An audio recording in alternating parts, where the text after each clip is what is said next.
Yeah.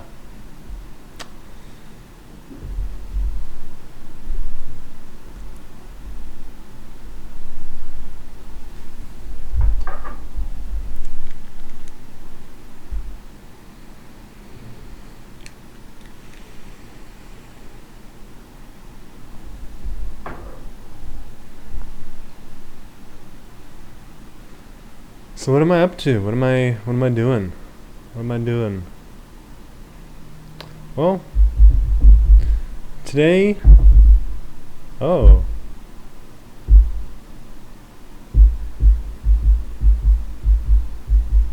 yeah, apparently tapping the desk sends me clipping. That's interesting. Um, yeah, so for all of my zero viewers, uh, I'll be presenting on mdma-assisted psychotherapy today. And why am I doing this on stream? Why are we doing this on stream? This is homework. This is for my class. This is for my class. But yet I find myself wanting to be able to share this with people. Yeah. So I'll kind of like, um, you know, practice a couple times and then, yeah, just kind of use this recording and put it as part of my assignment. So for context, I am um, doing this research project or a presentation project for my cognitive psychology class. Me and three other people are in this group, and we're doing mdma-assisted psychotherapy for our project. So you just present about the thing, um, and each person in the group kind of picks their like subtopic, and my subtopic is kind of a historical overview. So I'll just be giving a historical overview of mdma-assisted psychotherapy.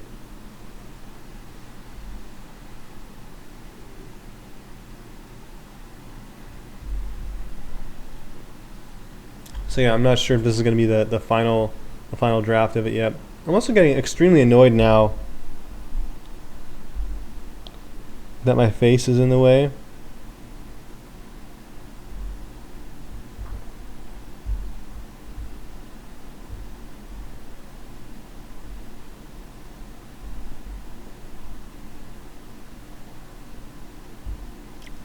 I might purchase Pro on this. But it's $10. That is money. That is real money.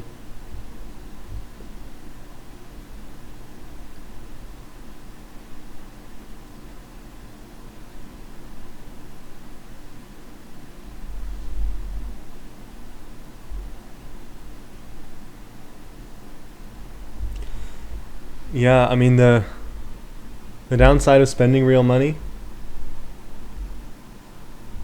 So I'm not going to spend $10 on the app that will remove text from in front of my face. I think I'll just buy a webcam instead of doing that.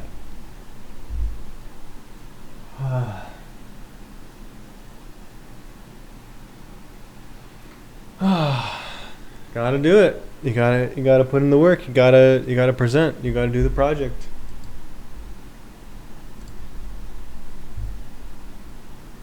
Yep. Gotta do it. Okay, so I'll do a test run of the presentation first, and if it was good enough, I'll just stop the stream, and if it wasn't, then I'll just kind of go again.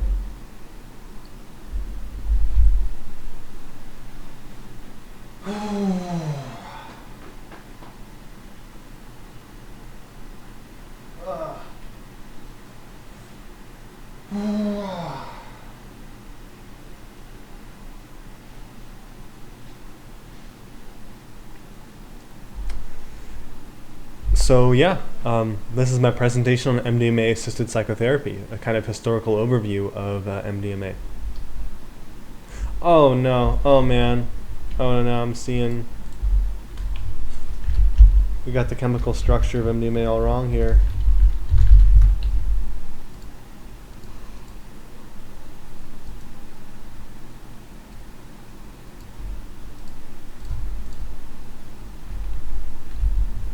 Yep, there it is. There it is. Okay. So I'm not feeling good about this. I'm just kind of anxious. The presentation's fine. It's not too serious. It's just a kind of nice, whimsical overview.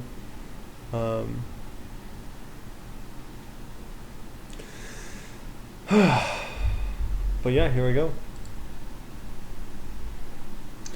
So today I'll be presenting on a historical overview of mdma-assisted psychotherapy. So first off, this story starts with Dr. Alexander Shulgin. And who is he? He was a UC Berkeley biochemist working for the Dow Chemical Company, and he made a lot of money once he created one of the world's first biodegradable pesticides called Zectrin in 1962. So he got a massive amount of funding from this, a lot of respect from his company, and they basically gave him total freedom to pursue his own interests, designing new chemicals, as long as he would occasionally make chemicals for the Dow Chemical Company and patent them from time to time. And so he had a Schedule I DEA license, so he was allowed to kind of like create substances that might otherwise be illegal, as well as create new substances that were unknown at the time. So he actually designed and self-administered over 200 entirely novel psychedelic compounds. So he's well known for, he would create these substances and try them at kind of the starting dose of like the closest analog of that substance, like in the other drugs of that class probably. And so he would try them and slowly increase the dosage. And if he really liked the experience, he would get his wife to try them, and also a group of his friends. So they formed this kind of anecdotal research group of like kind of being the first to kind of create reports of the subjective effects of these substances. He was also known as Sasha Shulgin to his friends, also known as the godfather of ecstasy for kind of rediscovering MDMA, and we'll go into that in a little bit. Also known as the godfather of psychedelics for just his enduring legacy in the form of the rational drug design of psychedelic drugs. And we'll go a bit more into that later on in the presentation, kind of at the end. So yeah, MDMA was kind of rediscovered in 1976. It was first synthesized in 1912 by this company Merck Pharmaceuticals, and it was patented as just kind of like a means to an end for this other chemical synthesis. But eventually that patent expired, it was forgot about, and it was really a former student who suggested to Shulgin to check out this substance MDMA. And no one actually knows how that student found out about MDMA, but they recommended it to Shulgin, and so he synthesized and tried it himself, and he's like, it wasn't anything special for him. He actually compared it to like a low-calorie martini, but he did kind of see this combination of clarity and disinhibition might be useful for psychotherapy, and we'll go a bit more to that into the next slide. And so in 1978, Shulgin and a colleague released the first ever report on the effects of MDMA in humans, and they called it The Characterization of 3 New Psychotomimetics. Notice they didn't call it psychedelics. There was kind of this outdated phrasing at the time.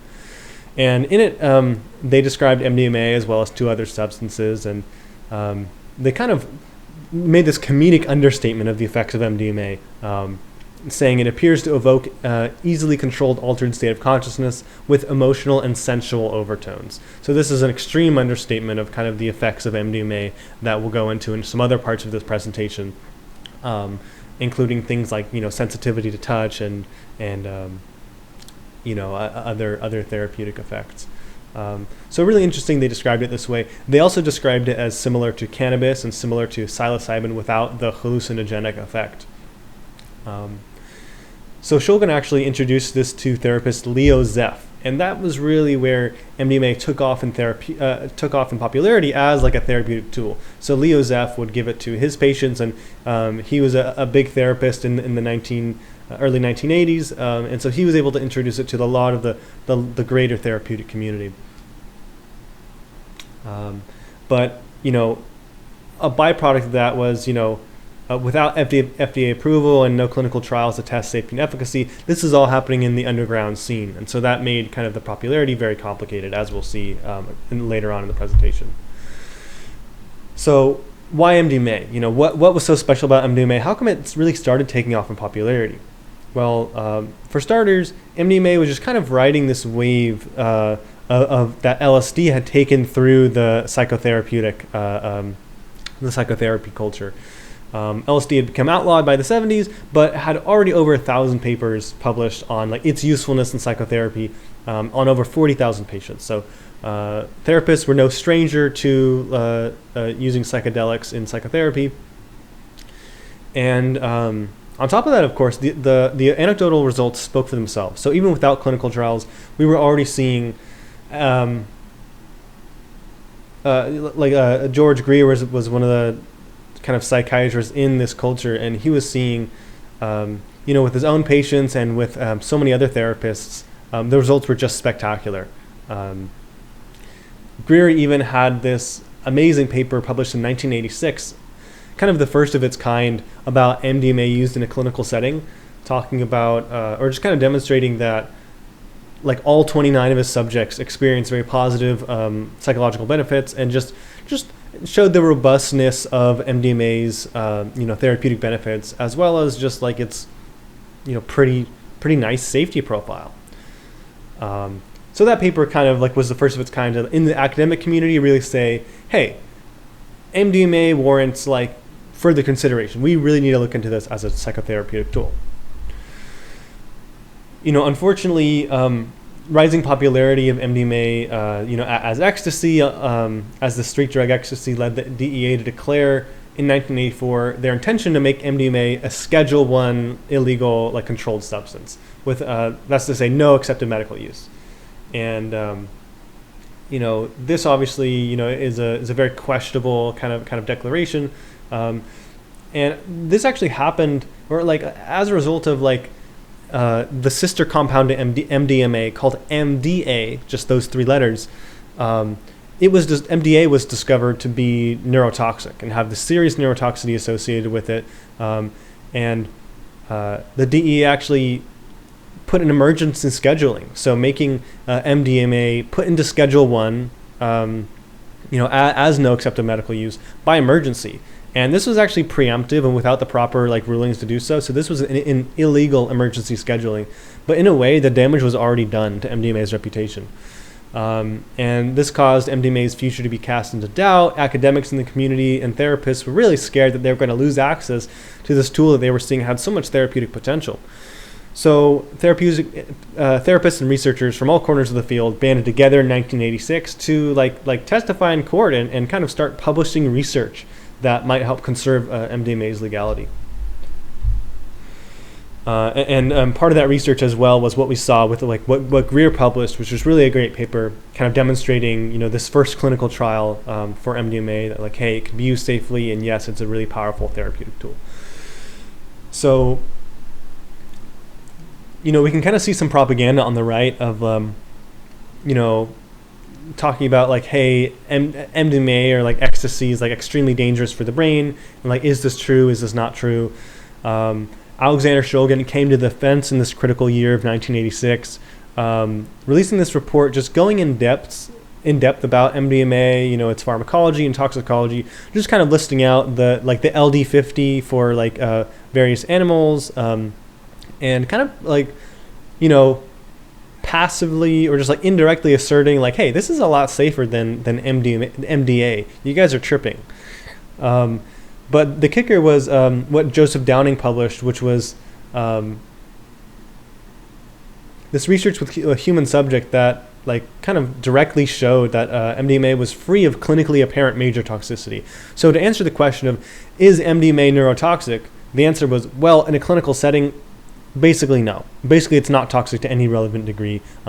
It's safe to use this in clinical trials, and we should start using this in clinical trials. Unfortunately, though, a judge actually ruled that placing MDMA in Schedule I was illegal, as in, it has accepted medical use, and there's no evidence that it has a high abuse potential. And this was, of course, amazing news for MDMA and the whole community. But the DEA actually had the power to put it in Schedule I anyways in 1988, despite the court ruling. They were able to overturn that. And this just kind of cemented MDMA's reputation as this unsafe, dangerous street drug ecstasy. And so ecstasy continued to rise in popularity in these underground dance scenes, and it led to massive government like funding for any research that would kind of say, MDMA is this dangerous substance. It's toxic for the brain, and it should be stopped at all costs. And this psychologist, Jonathan Cole, kind of like looked through the research, and he kind of found this systemic bias in MDMA research, kind of post 1988. All kind of supporting this preconception that MDMA is a dangerous substance and needs to be taken off the streets. So modern MDMA studies, though, are kind of starting to answer age-old questions about MDMA's degree of neurotoxicity and its efficacy in psychotherapy, as we're going to see later in the presentation. Modern MDMA studies are starting to answer these questions of how do we minimize the risk of neurotoxicity in clinical practice? And part of that is, reducing your body temperature as MDMA induces hyperthermia, and that can be, very dangerous and, cause more toxic metabolites to be produced. There's also the question of what kind of protocol should we be using to maximize the benefits of MDMA and, just like really utilize the benefits as best as we can. Another really positive piece of news is that the Multidisciplinary Association for Psychedelic Studies, also known as MAPS, is currently in phase 3 clinical trials as we speak for kind of using MDMA as a medicine for post-traumatic stress disorder. And MAPS was founded by Rick Doblin. He's this really great guy who's been in the MDMA scene for a very long time. Amazing picture here. I got this from qualiacomputing.com. So Dr. Shulgins' legacy, he found it that he was having a much harder and harder time publishing his research about psychedelics in academic journals. They just weren't taking him as seriously, just a couple years after MDMA, was made illegal. So Alexander Shulgin decided, hey, I'm going to take all of my knowledge about these substances that I've synthesized, what are their dosages, what are the instructions for synthesizing them, their ingredients, and, what experiences have I and others had, with these substances, kind of trying to make these reports as scientific as possible so that future generations can benefit from his knowledge. So he published this book, Phenethylamines I've Known and Loved, also called PICAL. It's published in 1991, including subjective reports and all this information about 179 psychedelics of the phenethylamine class, including MDMA. And he later did the same for a bunch of tryptamines that he published in 1997. And he's basically considered the father of rational drug design in the world of psychedelics. And I think this is exceptionally promising of a field because it represents creating novel psychedelic compounds, not just by serendipity and just randomly hoping, I hope I'm going to come across a substance that's like useful therapeutically and can improve subjective well-being and can help people, re-experience very negative emotional memories or like traumatic events. He really had this perspective of like, we can take the known relationship between chemical structure and pharmacology, such as all tryptamines act a certain kind of way or all phenylethylamines act a certain kind of way, and just kind of like iterate and make drugs based off of that. So this rational drug design is kind of being used by Big Pharma today and is really a big very promising field for making psychedelic drugs that'll actually be helpful in the realm of psychotherapy. So just to recap, chronological overview, in 1976, that was when Shulgin rediscovered MDMA and recommended it to his friend Leo Zeff, and MDMA just like really started taking off in the world of psychotherapy and the world beyond it. And it was 10 years later that Greer published his very promising clinical trial of MDMA, really making this first academic evidence that like, hey, MDMA is safe and there's really promising therapeutic evidence that we really need to start looking into. And just 2 years after that, unfortunately, MDMA was made illegal, made Schedule 1, saying there's no accepted medical use, and obviously that's incorrect, based off of the current movement we're seeing, as well as, the study that was done 2 years ago that said the exact opposite. And after 1988, the government funded a lot of research that was, just really biased against MDMA, and unfortunately, just kind of like further bolstered preconceptions against it and put a lot of misinformation into the air, or at least, didn't get clear-cutting evidence, about the truth of MDMA. And here we are in the present, 2022 and beyond. MAPS is currently working to clear MDMA's name by doing these clinical trials for treating PTSD. Really beautiful stuff. And yeah, so that's the end of my presentation. And yeah, I hope you enjoyed. And after this, we'll listen to some other perspectives on MDMA.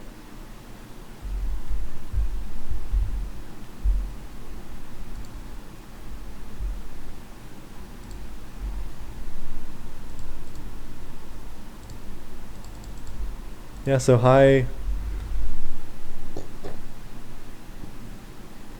stream viewers. I don't know if you caught any of that. I don't know how much that you listened to.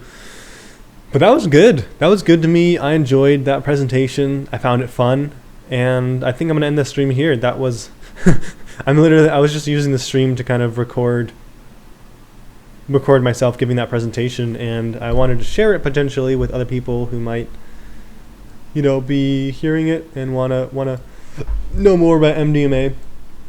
And yeah, if I need to record, I'll hop back on the stream. But that's that. Thanks everyone for watching. And it's just kind of cool that I have a presentation I gotta do, and I could just hop on the stream and do it with you guys. I could just do it with a group of people. Very cool.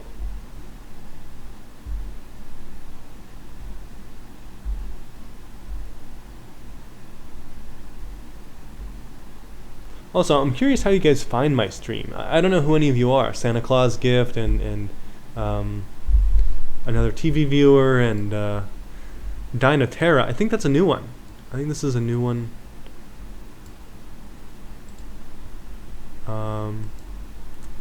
Yeah, feel free to say something in the stream. Say hi. You could say what you like and didn't like about the presentation, and yeah. Unfortunately, I see that text really got in the way. It probably got in the way of my face a lot, but that's that.